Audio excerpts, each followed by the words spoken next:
Bueno, amigos de Señal 3 La Victoria, estamos nuevamente con este programa que se llama De Frente y De Frente Latinoamericano. Porque además este programa no solo se tiene que hacer cargo del mundo político, sino que también se tiene que hacer cargo del mundo de la educación, de la cultura, de la memoria, de la historia, de la salud también. Por lo tanto, estamos tomando y hemos tomado la decisión de empezar a entrevistar gente del mundo de la cultura que le hace muy bien a este país. Un país culto y un país desarrollado. Y un país inculto, obviamente, va a ser un país subdesarrollado. Por eso que nos interesa entrevistar a gente que está a cargo del mundo de la cultura, donde, claro, uno dirá de repente, oh, los locos están, pero es parte del mundo, es parte del entorno, el tema de el desarrollo de la cultura de un país. Y en un país donde también el Estado poco se ha hecho cargo del mundo de la cultura, cuando solamente está Santiago a 1000, que es una vez al año, y donde todas las platas casi del mundo de la cultura que están hechas para el mundo de la cultura se desatan ahí en ese momento de Santiago a 1000. Y el resto, no hay fomento para el desarrollo cultural.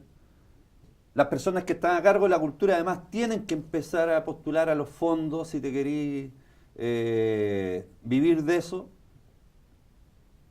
Para poder desarrollar una mejor cultura te tienes que dedicar. Y no hay fomento para el desarrollo cultural dentro de este país, que estamos dentro de la OCDE, de los países más desarrollados del mundo. Por eso que hoy día quisimos invitar a Luis Alarcón. ¿Cómo estáis? ¿Cómo estás, Polo? Luis, codirector de la Galería Metropolitana, junto a Ana María Saavedra, de Galería Metropolitana, que comenzó el año 98. ¿Cómo estáis? Bueno, muchas gracias por la invitación.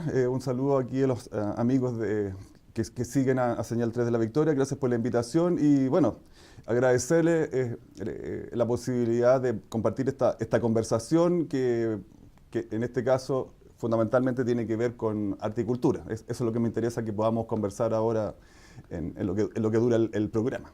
Oye, para entrar de lleno a la entrevista, partamos por lo micro y después seguimos por lo macro. ¿Te parece? Sí, perfecto. ¿Cómo está y cómo se le ocurre a usted hacer una galería en primera instancia para ver el tema de la historia que ustedes tienen, de los años que tienen desde el año 98 en adelante?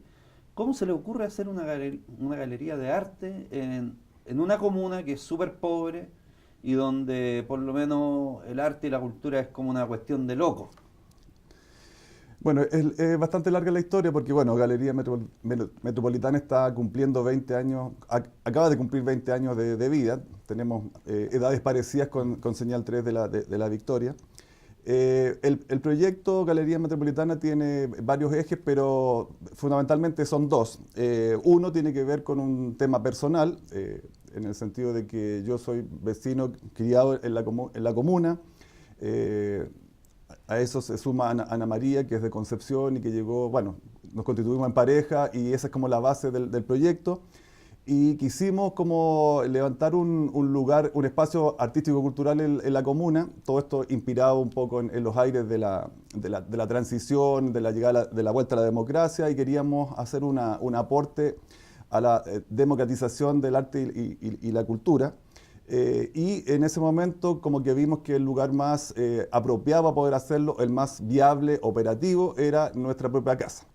Y esa es como la base de sustentación del proyecto hasta el día de hoy. En otras palabras, es la economía doméstica la que financia el arte. Cada cierto tiempo llegan algunos fondos del Estado, auspicios privados, qué sé yo, e inclusive apoyos de fundaciones internacionales, pero en general la base que sustenta el proyecto es la economía doméstica. Es como si fuéramos una peluquería de barrio, como si fuéramos un taller mecánico, un almacén, esa es como la dinámica. A eso se agrega también de que nosotros, bueno, tenemos formación universitaria yo tengo que ver con historia del arte, Ana María con literatura, entonces ahí se entiende también el porqué de levantar un proyecto artístico-cultural. Insisto que la historia es larga, como que se remonta un poco a fines de los 80, comienzos de los 90, hubo intentos iniciales en poder levantar el espacio, no se pudo, hasta que en junio del 98 se dieron las condiciones para poder levantar el espacio. Nuestro espacio sigue siendo un espacio autogestionado, portal, y por lo mismo es un trabajo de las 24 horas del día. Y en ese sentido nosotros nos asumimos un poco como militantes del arte. Ese es como un poco el lugar donde nos ubicamos. Oye, estamos en Pedro Aguirre Cerda, ¿cierto? ¿Cómo ha sido el transitar del arte y la cultura en Pedro Aguirre Cerda desde cuando llegó esta democracia? Bueno, la galería nos ha permitido, por un lado, o sea, desde ya nuestro espacio lo entendemos como un espacio que intenta activar el arte y la cultura a partir de un cruce entre la academia, que es donde se concentra un poco el arte. Diríamos que casi todos los artistas son académicos, están pasados por las universidades. Obviamente hay artistas autodidactas, qué sé yo, que no han tenido acceso a la educación, pero en su gran mayoría son artistas académicos con los que nosotros trabajamos. Y a nosotros nos interesa mucho ese cruce, y por lo tanto cruzar la alta cultura con la cultura popular. Y por lo mismo tenemos puestos los ojos en lo que sucede tanto a nivel del mundo del arte como a nivel de lo que pasa en nuestra comuna, porque a nosotros nos interesa mucho el trabajo desde lo local. O sea, para nosotros sigue siendo fundamental el trabajo que hacemos desde o con la comuna de Pedro Aguirre Cerda. Y por lo tanto, eso nos ha permitido ser como observadores de las transformaciones que ha tenido la comuna en el último tiempo. Bueno, a Señal 3 también le pasa lo mismo. De hecho, ustedes tienen como archivado visualmente las transformaciones que ha tenido la comuna.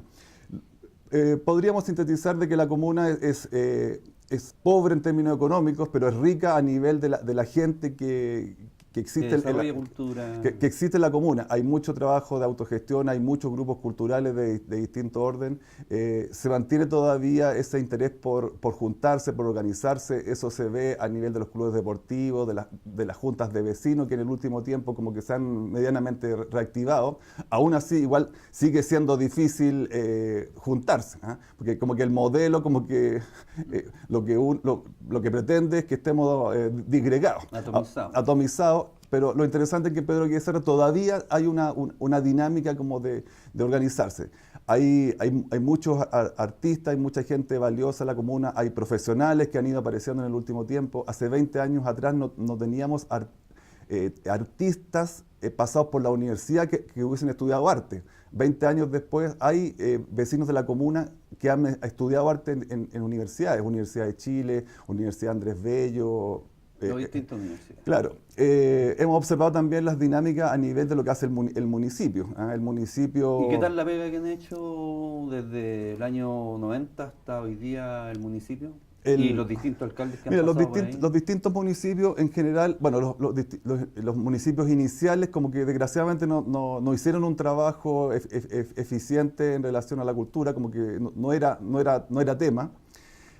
Podemos decir que como que el gran salto que se dio fue durante el primer periodo de Claudina Núñez, donde por primera vez se constituye un equipo de trabajo a nivel cultural y se dio un gran salto en ese sentido. Obviamente todo ese trabajo podría haber sido mejorado con el paso del tiempo.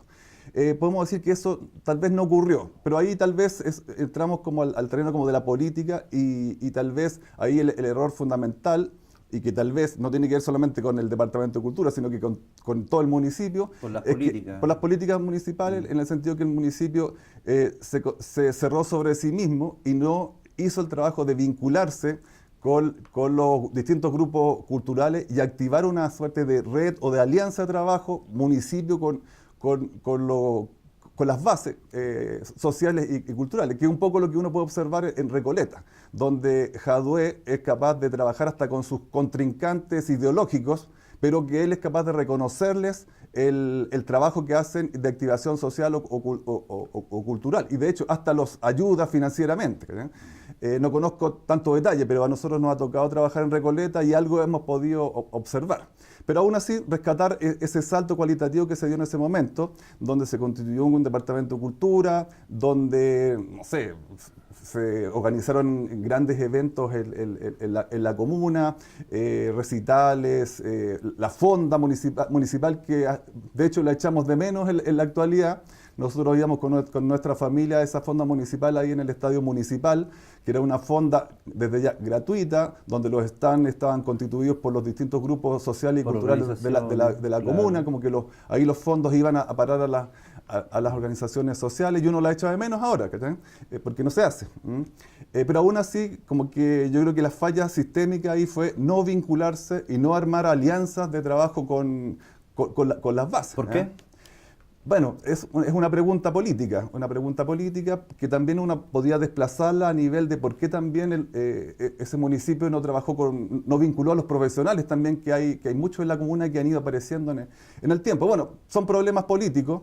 Pero también el arte tiene mucho que decir del tema político. Bueno, el arte tiene que decir mucho sobre el tema político, y nosotros, como galería, nosotros desde ya no... ¿Se sintieron ustedes desplazados por parte de las autoridades de la comuna? En general no hemos tenido... Y me refiero no solamente a... No solamente a la última alcaldesa, no, sino que también... en general no hemos tenido vínculos con ninguno de los municipios.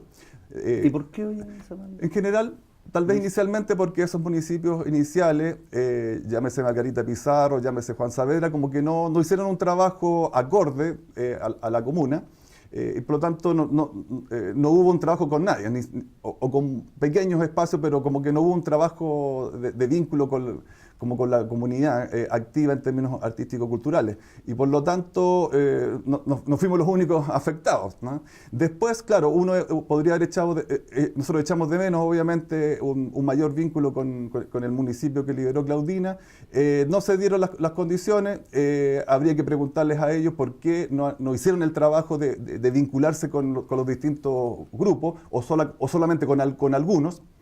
Pero en general, desgraciadamente no hemos tenido vínculos con ninguno de los municipios. O sea, como que ningún municipio no nos ha pescado así como debería ser, porque mucha gente que viene a visitarnos nos pregunta, oye, bueno, me imagino que el municipio los apoyará, ¿tienen algún vínculo?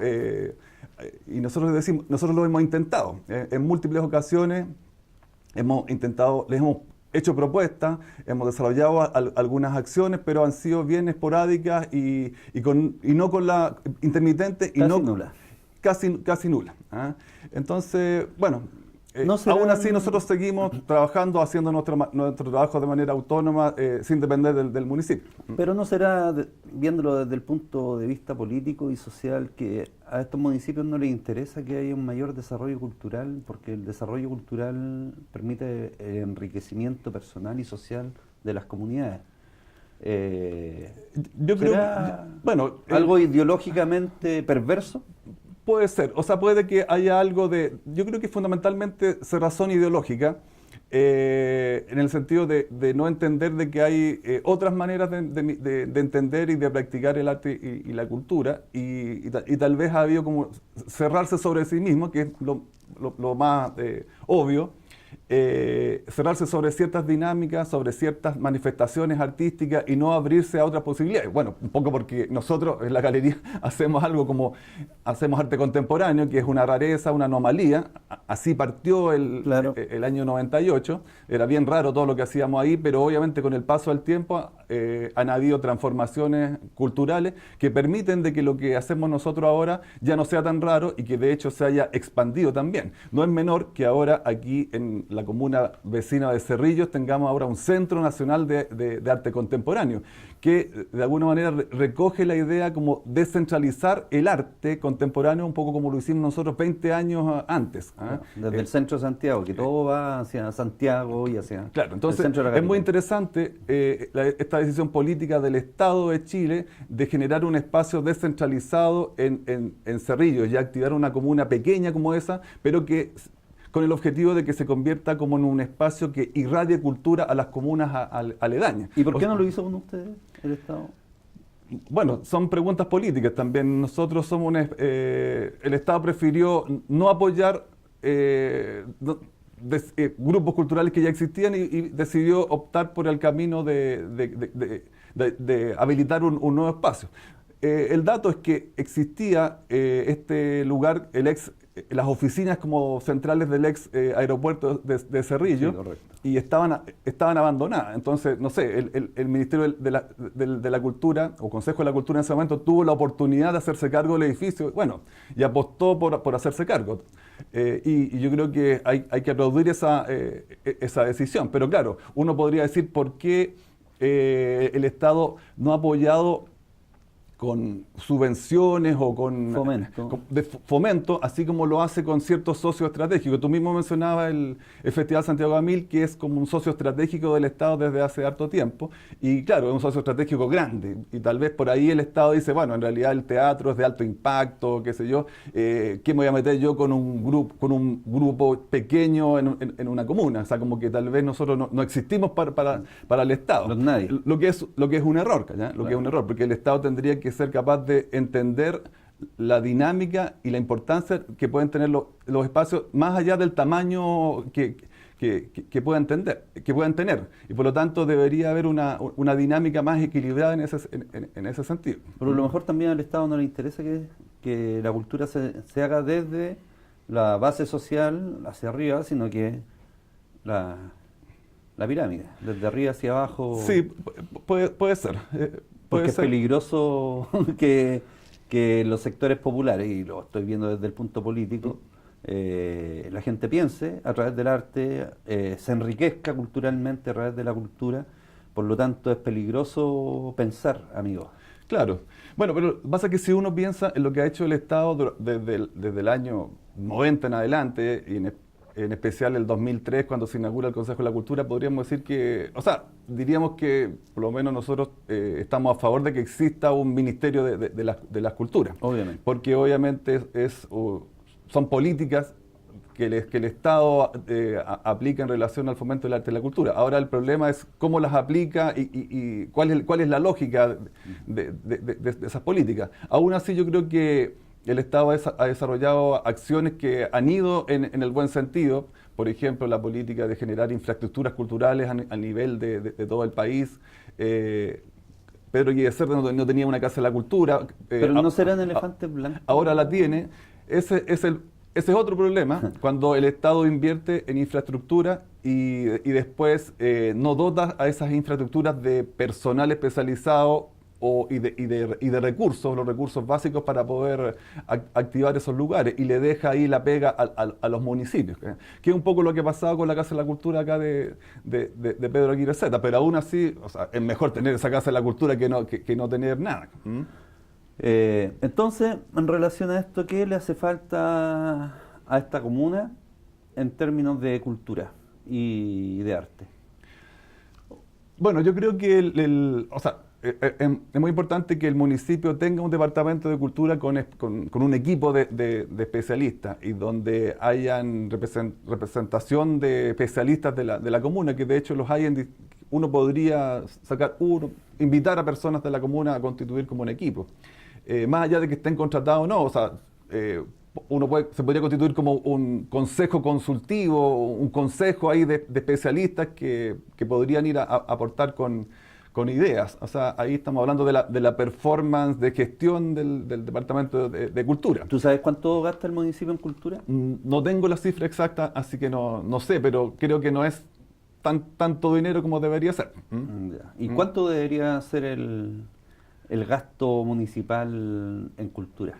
O sea, y en arte. No conozco el detalle del presupuesto que maneja la municipalidad, pero yo diría, o sea, mínimo el 1% por lo menos de ese presupuesto. ¿Y no sería bueno que fuera participativo también? Sería bueno a Galería Metropolitana. Sería bueno que fuera participativo. O sea, ese equipo de cultura debería generar otro tipo de política, que es generar redes y alianzas de trabajo con todos los grupos culturales, más allá de lo que hagan, más allá de que sean metaleros, hip hoperos, de que se dediquen a la artesanía o al arte contemporáneo experimental, a trabajar con todos los grupos, no solamente con la cueca, o con el folclore, o sea, con todos los grupos. Generar redes de trabajo, pero a la vez también buscar los mecanismos para poder ayudar a los grupos dentro de lo que se pueda.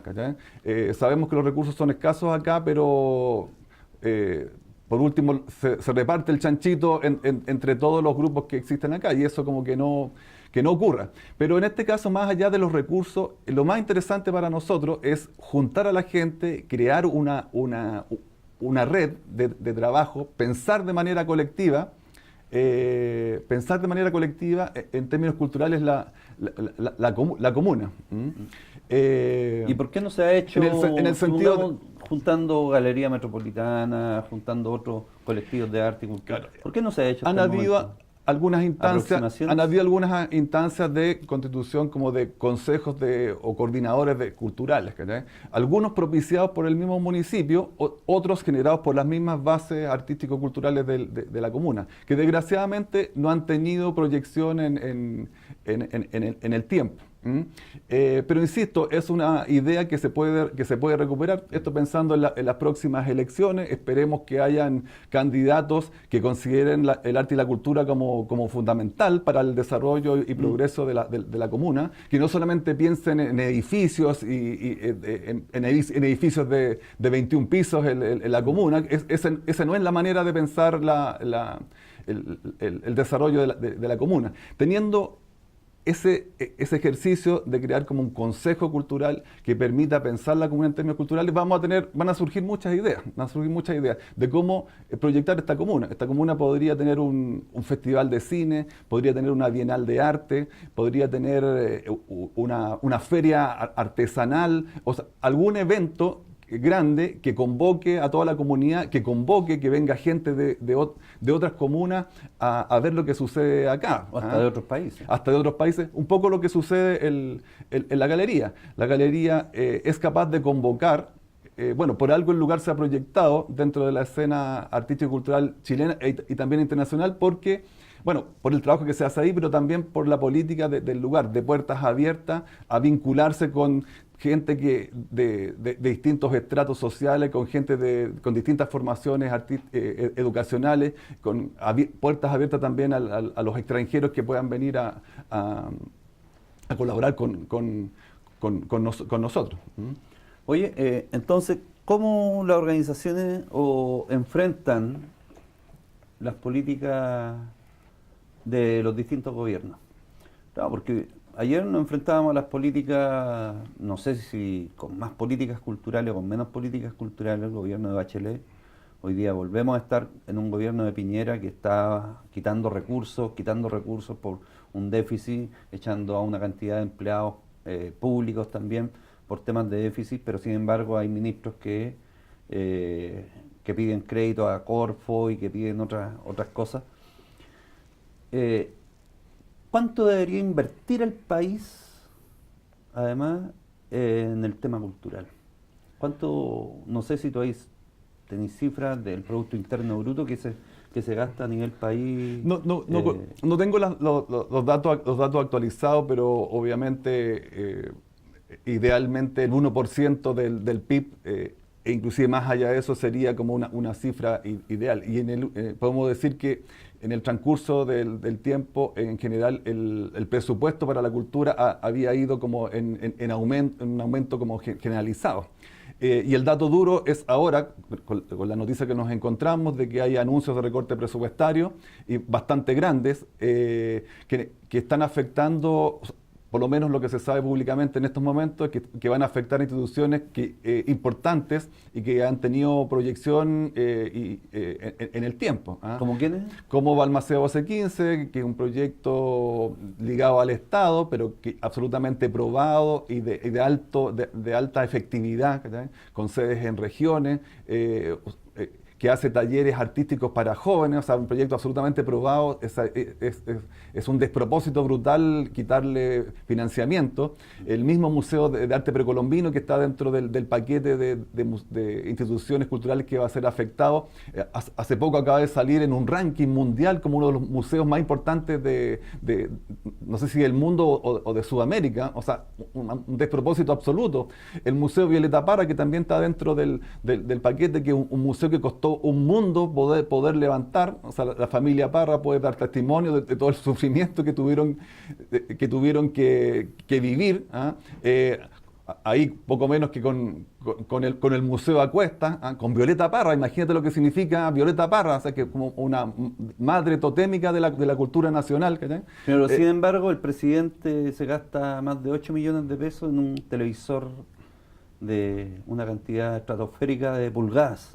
No, pues bueno, un despropósito. Y entonces, ¿dónde está el speech de Piñera que dice que para él la cultura iba a ser fundamental? ¿Qué fue de la Fundación Futuro con la que transmitía años atrás, fundación de su familia, que se suponía que él, la cultura, qué sé yo, los niños, los jóvenes? Esto es un despropósito.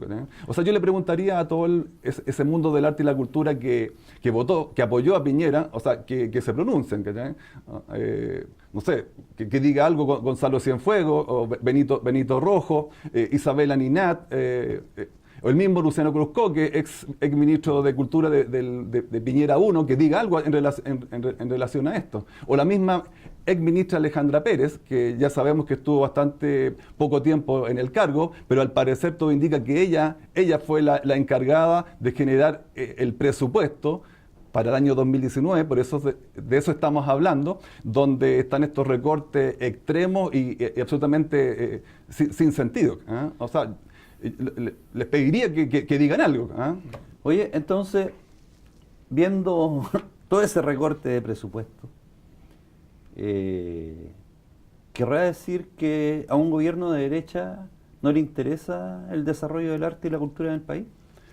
Es una buena pregunta, una pregunta histórica, y diríamos que es muy extraño porque uno también podría hacer una lectura ideológica de que estos recortes, más allá de esta figura como economicista, ¿no?, de que hay que hacer cuadrar las cuentas, que el ajuste fiscal para la inflación, bla, bla, bla, que es como el speech típico de economistas como el ministro de Hacienda, Larraín. No se entiende. Uno también podría pensar en una operación ideológica. Espero que no sea así. Espero que no sea así. Pero por otro lado tenemos algunos ejemplos. Cuando Dilma Rousseff fue destituida y llegó Temer a Brasil, lo primero que hizo fue eliminar el Ministerio de la Cultura. El mundo de la cultura reaccionó y logró detener ese proceso. Habría que indagar ahí por qué Temer quiso hacer eso. Ahora, con Bolsonaro ahí en a cuestas, quizás qué puede llegar a ocurrir en Brasil con el mundo de la cultura. Obviamente yo creo que puede que haya algo de ideológico en ese sentido. ¿Por qué es peligrosa la cultura? En general yo creo que el arte, la cultura y la educación puede ser que sean considerados como un peligro para la derecha porque fundamentalmente tienen que ver con educar a la población y un pueblo educado. Bueno, hay frases que uno ha escuchado eternamente. Un pueblo educado no debería ser capaz de tener su autonomía y de no caer fácilmente en las mentiras y en los engaños y en la seducción del modelo, porque vaya que es seductor el modelo neoliberal, que es el que está como controlando el mundo y que paradójicamente se creó aquí. Chile fue desgraciadamente el laboratorio, el experimento que terminó exportando este modelo perverso y seductor a la vez. ¿Cómo escapamos? ¿Cómo escapamos de eso? Sobre todo con el tema de tercerización, que hasta se ve en los grandes canales echar gente que han estado por decenas de años trabajando y después subcontratarlo con sueldo a un tercio de lo que de lo que está pasando. Me imagino que en el tema del arte y la cultura debe estar pasando lo mismo. En los museos todo va enmarcado en la tercerización. Sí, sí. Pues, bueno, el mundo del arte y la cultura en general es bastante precario. Entonces, más allá, podríamos decir que la gente que trabaja en el Estado, los empleados públicos, tiene algún grado de base de sustentación, pero aún así diríamos que hay mucha precariedad también a nivel de los trabajadores que hacen su trabajo en el Estado. ¿Ah? El Estado diríamos que es mal empleador, ¿ah? Debería dar el ejemplo, no debería funcionar como lo hace el mundo privado, pero en general el mundo del arte y la cultura es precario, o sea, los artistas viven precariamente. ¿Ah? Oye, en relación a eso, ¿cuánto les cuesta a ustedes traer un artista de renombre a su galería para hacer una exposición, para hacer una performance? ¿Cuánto les cuesta? ¿Trabajan de un año para otro? ¿Trabajan con años de anticipación? El capital humano que se invierte también en términos de postular a fondos. Claro. ¿Cómo lo hacen ustedes?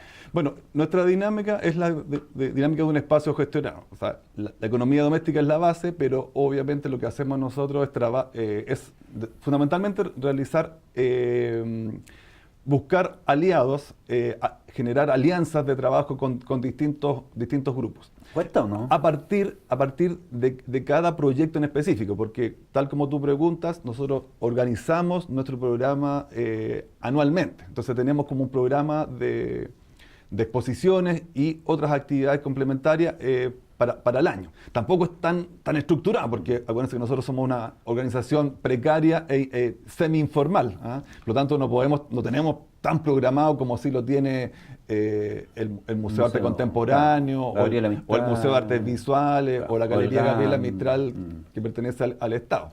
Pero aún así tratamos de tener proyectado un poco lo que vamos a hacer. Y eso nos permite tener una posibilidad de actuar políticamente para buscar aliados y generar los presupuestos mínimos que se necesitan para determinado proyecto de exposición, por ejemplo. No todas las exposiciones, en el caso nuestro, tienen el mismo costo. Hay algunos proyectos que vienen financiados desde afuera por el mismo artista que se ganó un fondo. Hay proyectos que los desarrollamos con 0 pesos, donde el artista pone su obra, la galería aporta con la gestión y con lo que tenemos a mano, espacio, pero ciñéndonos un poco la idea del bajo presupuesto. O sea, lo interesante del arte contemporáneo es que el artista puede hacer arte con cualquier cosa, ¿ah? Desde ya con una idea. Un artista hasta con una idea podría desarrollar algo. Un artista contemporáneo puede trabajar con materiales reciclados, puede trabajar con basura. Lo que interesa es la idea y la efectividad en términos estéticos y políticos y críticos de la obra. Entonces, cada proyecto tiene una economía propia. ¿Eh? Entonces puede haber un proyecto que tenga un financiamiento alto, otro que no tenga nada. De hecho, vamos a inaugurar una exposición, dejo invitados a todos los amigos que ven Señal 3, para el día sábado 20 de octubre a las 7 de la tarde, donde vamos a inaugurar una exposición que está en el marco del Foro de las Artes. Voy a mostrar el afiche aquí a la cámara. A ver, está medio enrollado, pero bueno. Ahí está. Este es el afiche del Foro de las Artes. Del 18 al 27 de octubre. Claro. Y nosotros inauguramos una exposición el 20 de octubre. ¿Ah? El 20 de octubre, una exposición.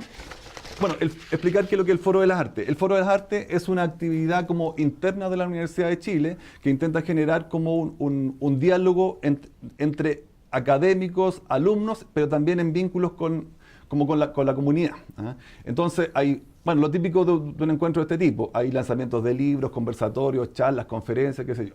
Pero lo interesante del foro es que en el último tiempo ha tomado decisiones como de profundizar su vínculo con la comunidad. O en otras palabras, recuperar ese vínculo histórico que tuvo la Universidad de Chile hasta antes del golpe de Estado, donde teníamos una universidad que trabajaba en vínculo directo con las bases. Entonces, aquí por lo menos en el Foro de las Artes hay un deseo de recuperar esa, entre comillas, tradición política histórica de la Universidad de Chile. Y nosotros somos socios de ese Foro de las Artes. Nosotros pasamos a ser como un espacio colaborador del foro. Y por lo tanto se organizó un concurso interno en la Universidad de Chile para que académicos con alumnos presentaran proyectos. Y salió un ganador. Y ese ganador se va a mostrar en la galería. Entonces ahí el financiamiento está dado por la Universidad de Chile, que puso dinero para los premios. No me acuerdo, creo que es como $1.000.000 o algo así que ganó el proyecto ganador. Y por lo tanto, ese curador con esos dos artistas, el curador es Mauricio Bravo, que es un académico importante de la Universidad de Chile, que a la vez es escultor contemporáneo. Él es como el cerebro del proyecto que se ganó ahora. Entonces el financiamiento está dado por el concurso. Entonces todo parte por la existencia de la galería, por el trabajo que se hace en la galería y en este caso por la política de alianza que tiene la galería. Entonces, tenemos 0 pesos, pero generamos política de alianza que permite que se financie un proyecto de esta envergadura sin tener un peso. En relación a esto, ¿tú no crees que es necesario, como dices tú, ya que las universidades, no solamente la Chile, sino que todas las universidades públicas, desarrollen una política pública de acercamiento hacia los sectores populares? O sea, eso sería el ideal, pero habría que preguntarles a las universidades o tendríamos que tener municipios activos en ese sentido de buscar ese tipo de alianza. O sea, esta misma operación que hace microscópicamente la galería podría hacerlo el municipio de manera permanente. Buscar 1, 2, 3 múltiples aliados para generar iniciativas internas en la comuna que obviamente generen desarrollo comunal. En esta comuna no tenemos universidad. Si uno cruza la norte-sur y llega a San Miguel tiene universidad, pues tiene la Universidad Autónoma, sí, está aquí al lado. que está acá al lado. Tal vez no es la mejor universidad, pero tiene una universidad y nosotros no tenemos ninguna universidad. Entonces la pregunta sería, ¿por qué ninguno de los municipios que han pasado por la comuna ha intentado generar algún tipo de alianza mayor? Sabemos que han habido como vínculos, algunos departamentos municipales se han vinculado con algunas universidades, qué sé yo, pero no algo estratégico. Podríamos haber tenido una universidad. O sea, de hecho, el ex hospital abandonado de Ochagavía podría haber sido una universidad. En algún momento sonó la historia de que, no sé, que el Arcis se podría venir acá antes de que compraran la sede de Libertad. O inclusive también en algún momento se sonó que la Universidad Diego Portales quería comprar el edificio. Bueno, eso podría haber ocurrido. O sea, hubiese preferido mil veces que el hospital se convirtiera en una universidad para la comuna que en lo que tenemos ahora. Una empresa privada, Megacentro S.A., que está ganando plata. Pero el sueño se hizo realidad. Bueno, desgraciadamente se hizo realidad de otra manera. Pero aún así, nosotros todavía tenemos la esperanza. Es un edificio que tal vez se podría recuperar. O sea, paso el dato para los candidatos que quieran... ¿Y por qué y cómo? No sé, habría que negociar ahí con los dueños de Megacentro y ver de qué manera, no sé, comprárselo. El Estado lo recupera. Habría que pensar un poco las condiciones, y en especial ahora que el edificio está terminado. Además que se invirtió súper poco en la compra de ese edificio. Bueno, hay que recordar que cuando se privatizó por primera vez, costó 500 millones. Se vendió como en 500, 600 millones de pesos. Nada, un despropósito. Ni siquiera $1.000.000. Inmobiliaria Mapocho, y después de eso quedó abandonado nuevamente. Bueno, la mayoría de los vecinos conoce algo de la historia. 2013 se privatiza por segunda vez, ahí llega Megacentro. Se recicla de buena manera el edificio, ahí con un super buffet de abogados, Juan Sabac, el edificio que diríamos que quedó increíble. Uno va para allá y sufre al ver que funciona de mil maravillas y quedó espectacular. O sea, podría haber sido el hospital, yo digo clínica dental también, dado que vaya que tenemos problemas dentales a nivel de los sectores populares. Y otras cosas más que podrían estar ahí. Gimnasio popular. O desde ya el mismo municipio. Claro. Tenemos el municipio que, como se estaba construyendo la nueva sede, tuvo que irse al edificio y pagarle arriendo a Megacentro. Ese sí que es un chiste en realidad. Habiendo sido dueño del edificio, termina uno instalándose provisoriamente y pagándole arriendo a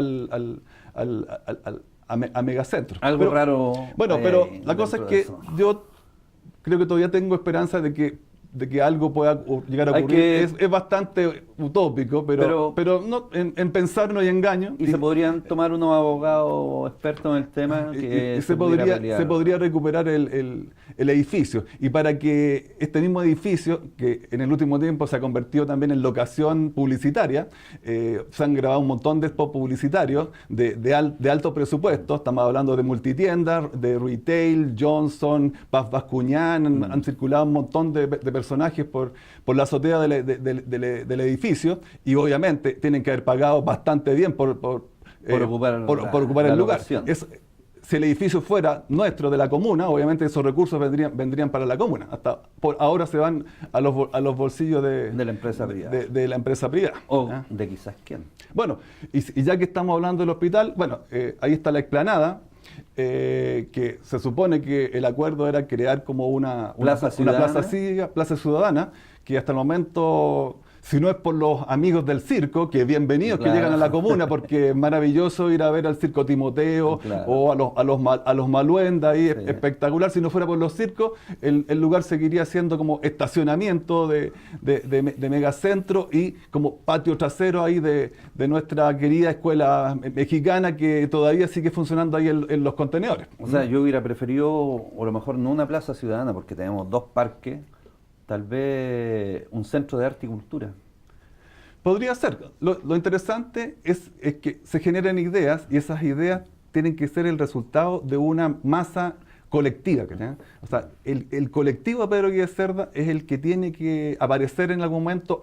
Alguien, no sé, el próximo futura alcaldesa tiene que darse cuenta de que hay que trabajar con las bases culturales de la comuna, que vaya que son geniales. Oye, pasando a otro tema, tú estuviste viendo ayer una entrevista, un lanzamiento de un libro del ex ministro Rojas.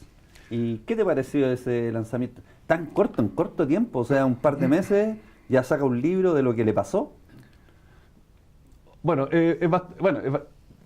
lo vi por internet, o sea, se transmitió por Twitter, por streaming, y bueno, no sé si más gente lo habrá visto, se habrá sido del interés de algunas personas, pero bueno, como... ¿Qué te pareció? No, me pareció bien aborrecible, tremendo. O sea, demasiado patúo el personaje, y bueno, era un poco lo esperable. Acuérdense que el libro se llama algo así como 94 horas, crónica de una infamia, y en el libro como que recoge ahí punto por punto todos los momentos que le tocó vivir. Crónica de un fin de semana de haber sido ministro. Exactamente. Pero no, bueno, desde ya el personaje es terrorífico. O sea, su mamá fue víctima de la represión, estuvo en Villa Grimaldi, y yo no puedo entender esas personas que se dan vuelta la chaqueta así tan estrepitosamente. ¿Todo por las lucas? Claro, él decía, no, yo no estoy en política por dinero. Eso es una de las frases que se mandó anoche. Bueno, a todo esto el lanzamiento fue en el Hotel Ritz para 400 personas. El público era... Bueno, la cámara lo enfocaba por atrás, pero se veían muchas cabezas rubias ahí, y medias vetustas también. Bueno, a todo esto el libro fue publicado, impreso por el Libero, que es un sitio web ahí de ultraderecha que funciona en internet, que le dieron el piso ahí para que escribiera el libro. La pregunta tuya, o sea, ¿cómo escribió tan rápido el libro? Bueno, no entiendo cómo lo hizo, habría que revisarlo. Facilidad de la pluma. Sí, bueno, démosle algún crédito, por lo menos intenta escribir, pero era más o menos lo esperable. O sea, lo que hizo fue repasar punto por punto y atacar a todas las personas que de alguna manera lo develaron como negacionista, como impostor, como un tipo que es con cero vínculo con el mundo del arte y la cultura. Y atacó a medio mundo. ¿Para qué vamos a señalar? Pero punto por punto. O sea, partido tanto, personaje tanto. Lo que sí, bueno, en un momento se me cayó internet, así que quedó un bache ahí, pero estoy casi seguro que no atacó al poeta Raúl Zurita, que podemos decir que fue el impulsor y el estandarte de toda esta movilización así, pero gigantesca que se dio para sacarlo, porque, oye, en realidad es un personaje impresentable, y era absolutamente impresentable que estuviera como ministro de Cultura. ¿Qué te pareció que un poeta alguien que podría ser tú, cualquiera de los que están acá, sea capaz de votar a un ministro? Sí, bueno, Raúl Zurita, bueno, un gran... Yo sé que a él no le gusta... Es un gran escritor, un poeta, es nuestro gran poeta mayor en Chile, Premio Nacional de Literatura, ex integrante del colectivo de acciones de arte de CADA, en el cual también participó Diamela Altit, que de hecho acaba de ser nombrada Premio Nacional también de Literatura. Él fue un poco la cabeza visible, él encabezó como un movimiento. Lo más interesante de todo esto es que salió el mundo del arte y la cultura a la calle, que tal vez es lo que hay que hacer ahora. O sea, todo esto, estas reducciones de presupuesto no podemos dejarlas pasar. Hay que salir a la calle a reclamar, a pelear. Pero se unió ahí el mundo del arte, la cultura, la política. Todo el mundo, social. pero la base es un reclamo artístico-cultural. De ahí parte el reclamo. Después se suma el mundo de la política. Él fue el que encabezó todo esto. Me parece genial en el sentido de que obviamente a nosotros nos interesan los artistas reflexivos, conscientes y que tienen conciencia política también y que son capaces de actuar como ciudadanos cuando es absolutamente necesario.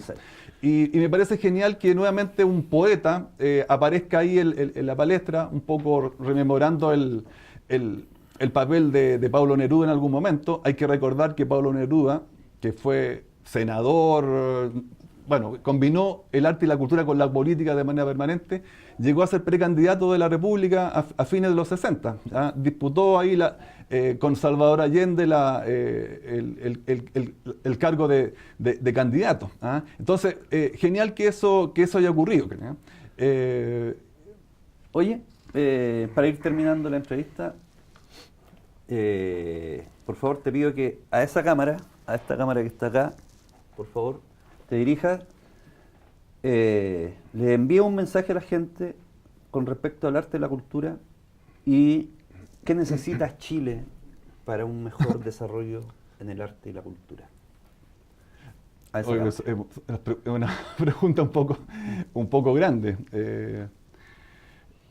O sea, yo creo que bueno,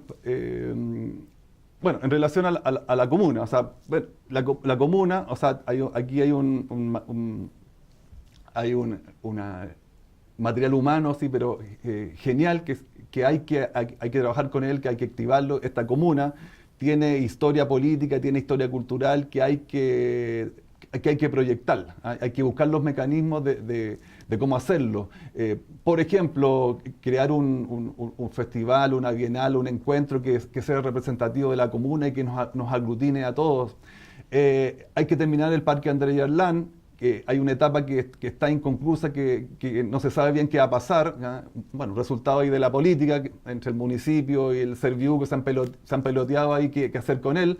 Hay que terminarlo, el Parque André Yarlán y ahora Parque André Duá son espacios simbólicos, son lugares de memoria, pero a la vez son pulmones, áreas verdes, y por lo tanto hay que darle prioridad. Y además también hay que utilizarlo en términos artístico-culturales. De hecho, el Parque André Yarlán se utiliza para recitales. Hay que darle importancia a este sector. Insisto, el municipio tiene un papel que cumplir, ese departamento de cultura tiene que generar políticas de alianza, de trabajo con la base. Y en relación hablando en términos macro, yo creo que es fundamental que el Estado siga fomentando el arte y la cultura y en especial a partir de una alianza macro, Ministerio de la Cultura con el Ministerio de Educación, y que la educación artística parta desde abajo, como sucede en países que uno siempre admira, qué sé yo, porque tienen una tradición artística e intelectual importante. Y uno se pregunta, bueno, ¿cómo se ha dado eso? Se da porque tienen una educación artística, cívica e inclusive filosófica desde la base, que es lo que podríamos llegar a tener también acá, pero para eso se necesitan decisiones políticas, estratégicas. Y si en algún momento el Ministerio de la Cultura y el Ministerio de Educación se ponen de acuerdo, alguna vez vamos a tener educación artística desde la base y vamos a tener muchos más artistas que siempre son bienvenidos, ojalá en las mejores condiciones laborales, y por otro lado vamos a tener un pueblo culto que va a ser capaz de pensar por sí mismo y a la vez también de disfrutar de lo que significa la vida. Y una manera de disfrutar la vida, de ser feliz en esta vida, es a través del arte y la cultura. Oye, para terminar, el libro. Y para terminar, bueno, agradecer la invitación. Aprovecho de mandar un saludo a Ana María, Y a tu hija. parte fundamental de la galería, y a mi hija. Y en este caso le trajimos un regalo aquí a la Señal 3. Muchas gracias. Le trajimos un ejemplar del último libro que sacó la galería, que es nuestro tercer libro y que es como una memoria que recoge los últimos 6 años de trabajo en la galería, noviembre del 2011 hasta abril del 2017. Todo aquí está compilado en este libro, que funciona como una memoria. Así que un regalo para ustedes y bueno, el que esté interesado en el libro lo puede ir ahí a pedir a la galería. Bueno, oye, Luis, muchas gracias por haber estado acá en la entrevista. Muchas gracias por el libro. Esperamos tenerte acá, tener a la Anita también acá en la entrevista. Yo sé que no podía venir hoy día ella, así que tuviste que venir tú. Pero a través del arte queremos transformar la sociedad. Por eso que nos interesa el vínculo con el arte, la cultura, dentro de esta entrevista y también en este espacio como Señal 3 La Victoria. No, bueno, agradecerle la invitación y bueno, también aplaudir el trabajo de Señal 3 por todos estos años, por la insistencia, por la persistencia y justamente por esa apertura de cabeza que ha tenido Señal 3 de abrirse a todas las manifestaciones sociales, artísticos, culturales, a todas las tendencias ideológicas y políticas y permitir generar espacios de conversación y discusión como esta. Y obviamente cuenten con nuestra colaboración. Podemos volver en cualquier momento y también volver con otros invitados del mundo de la cultura que la galería puede canalizar y para que estén presentes acá con ustedes y con nuestros amigos que están viendo el programa. Vale, muchas gracias por haber estado en este programa que es de frente y de frente latinoamericano, no tan solo de la política, sino que también del arte y la cultura. Así que muchas gracias.